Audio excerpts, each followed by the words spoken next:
El protagonista se llama Junio Vitalis y es conocido por sus amigos por asiático. Bueno, Vitalis ha viajado un tiempo por el oriente, por lo que tiene muchos conocimientos de su cultura. Vitalis es un militar romano fiel a su imperio y dice que nunca lamentó la sangre derramada de los bárbaros. César Nerón convoca a Vitalis porque desea saber su opinión sobre la religión en Oriente. Vitalis, al ser convocado, no deja de preguntarse cómo un simple militar sería llamado por Nerón y para qué. Bueno, hasta llegar al fin del capítulo, sigue cuestionándose sobre qué Nerón exactamente desea saber. Al llegar Vitalis a Roma para presentarse donde Nerón, Vitalis vio las circunstancias en las que estaba Roma y se sintió triste y con ira, porque decía que él había peleado por esa nación arduamente y ahora caía de sus estándares, de la gloriosa Roma. Al parecer se había convertido en otra peor. Finalmente se presenta a Vitalis donde Nerón y lo describe, pero también critica su físico, su barba y perfume. Nerón sorprende a Vitalis al decirle que quería saber de los judíos y el Cristo que había en su religión. Nerón le cuenta sobre el significado de Cristo para ellos. Le dijo que era un ungido esperado por ellos, que llegaría a la tierra y eliminaría a los enemigos de Israel. Al final, Nerón dice que está preocupado de que haya llegado Cristo y esté causando problemas.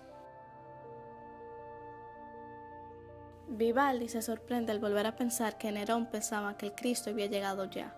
Nerón le habla a Vivaldi de lo que había oído de Cristo y le dijo que al parecer llevaba décadas vivo. Nerón le dice que cree que en Roma hay un judío que conocía a Cristo y Nerón le pide consejo de qué debería hacer con ese hombre judío. Y Vivaldi le da la opción de ejecutar al judío inmediatamente, pero Nerón le comenta que es mejor sacar la información y que él mismo se quería encargar de ello. Nerón le dio 2 días a Vivaldi para que buscara información sobre los movimientos de los seguidores del Cristo.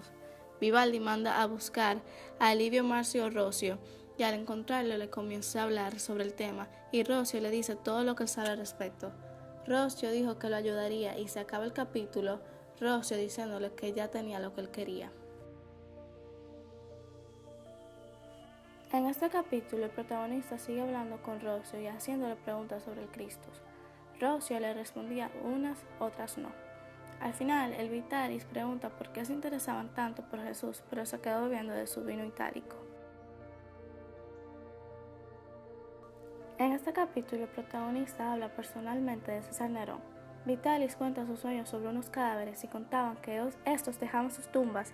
Decían que a veces no tenían algunas partes del cuerpo, como sus ojos. En este capítulo, Nerón leía y volvía a leer cosas sobre Cristo. Se da a notar que está muy interesado en Cristo. Este capítulo comienza con Petros relatando los inicios del ministerio del Hijo de Dios, pero el César quería saber en específico sobre las enseñanzas de Cristo. Sin impacientarse en lo absoluto, Petros continúa con su relato.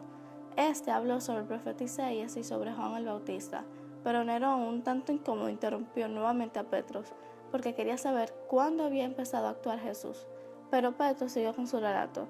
Después Petros relata brevemente el llamamiento de los primeros seguidores de Jesús y sus primeros milagros, hasta que el César se enojó y se fue. Yo te bautizo, habiendo recibido la autoridad de Dios, como testimonio de que has aceptado el convenio de servirle.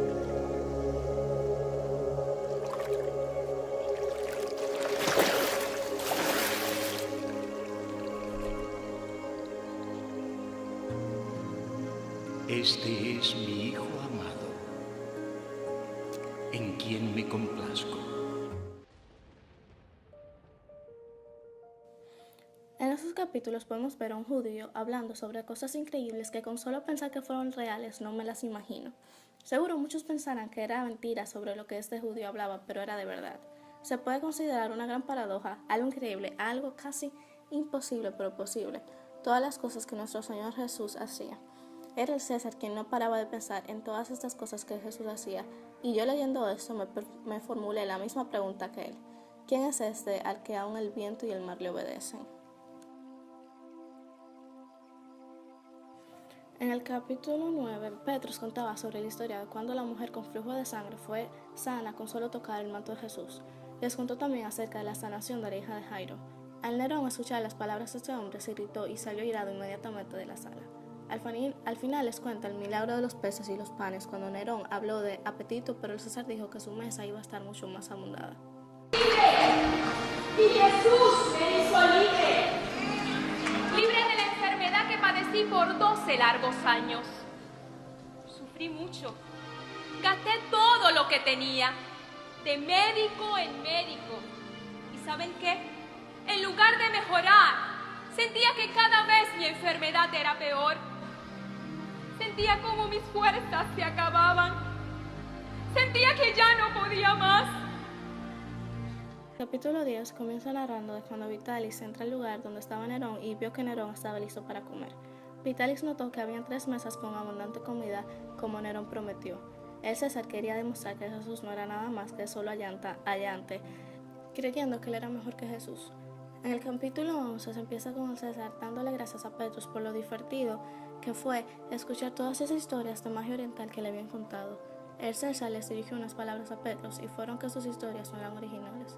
El César se sintió pena de Petros porque él se había dedicado a contar historias de magia oriental antes que disfrutar el arte de la comida. En el Testamento del Pescador, el capítulo 12 comienza con Rocio y Vitalis hablando sobre Nerón. A veces Rocio estuvo en desacuerdo con Vitalis, pero aún así no le dijo. Luego de un tiempo a Vitalis se le viene a la mente sobre el nacimiento de Jesús y le pregunta a Rocio: ¿podrías rastrear en los archivos de nuestros astrónomos para saber si cuando nació ese Jesús se produjo algún tipo de acontecimiento especial en los cielos? Rocio se retira diciéndole que lo intentaría. En el capítulo 13 se empieza con Vitalis llegando a un lugar determinado para el tribunal, pero antes conversa con el intérprete de Petros y le pregunta su nombre y este dice que es Marcos. En el capítulo 14 comienza con Petros narrando el viaje de Jesús a Jerusalén. Luego de esto hay una parte en que el César se pone irado y tiene una discusión con Marcos el intérprete, quien trata de defender a Petros. Aún así Petros continúa con sus relatos. Luego los fariseos preguntaron: ¿es lícito dar tributo a César o no? En el capítulo 15, es la continuación del capítulo 14, Petros contó acerca del apresamiento de Jesús y cómo Pedro, sorprendido, le dijo que él nunca cometería el error de Judas de traicionarles. Petros, en el capítulo 16, continuó hablando de la cena del Señor y la actitud que habían tomado sus compañeros cuando Jesús había anunciado la negación de Petros. Luego de eso, Petros continuó su relato cuando llevaron a Jesús ante el concilio y también su propia negación hasta que se puso a llorar.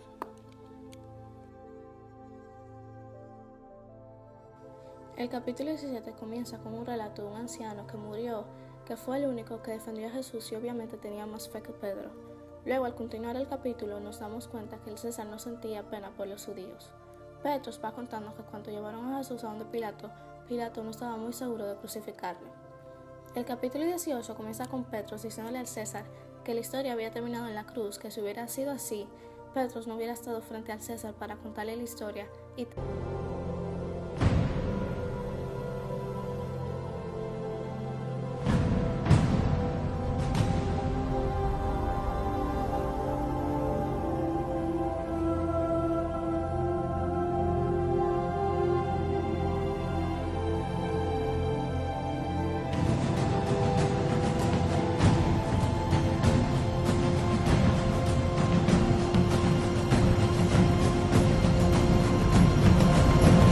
habla de la resurrección de Jesús.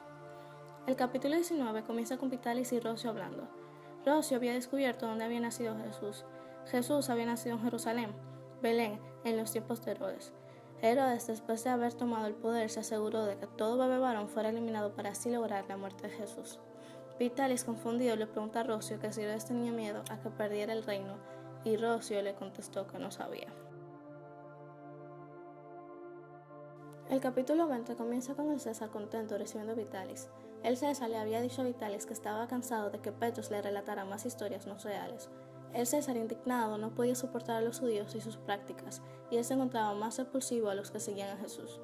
El César llegó a la conclusión de que los judíos eran verdaderamente peligrosos porque estaban esperando a Jesús.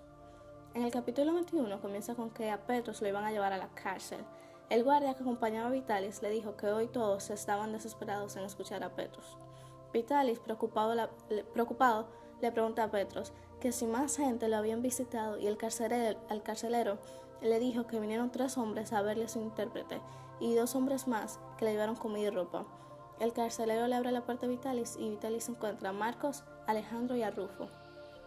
El capítulo 22 comienza con Marcos inclinándole un pasaje a Vitalis. Mientras Vitalis comienza a leer, comienza a encontrarse familiares algunas historias, pero en otra parte oye muchas que no conoce. Mientras Vitalis iba avanzando, se percataba de que cada episodio, por muy sencillamente que pudiera estar narrado, Vitalis vio que Jerusalén iba a ser destrozada y que no iba a quedar nadie. También aprendió que Jesús iba a venir a recoger sus escogidos de todo el mundo. El capítulo 23, el final, comienza con que después de que a Vitalis se le abrieran los ojos, decidió no apoyar al César una vez más. De hecho, ya había concebido el propósito de retirarse al campo, a una hacienda familiar. Vitalis pensó en mentirle al César para él poder irse al campo y poder relajarse. Vitalis ordenó que no le dieran a Nerón antes de salir a Roma porque no quería que el César se diera cuenta y que se fue sin su permiso. Vitalis comenzó a sentirse libre. Al ver Vitalis, la gran naturaleza comenzó a dudar en todos los dioses que había adorado.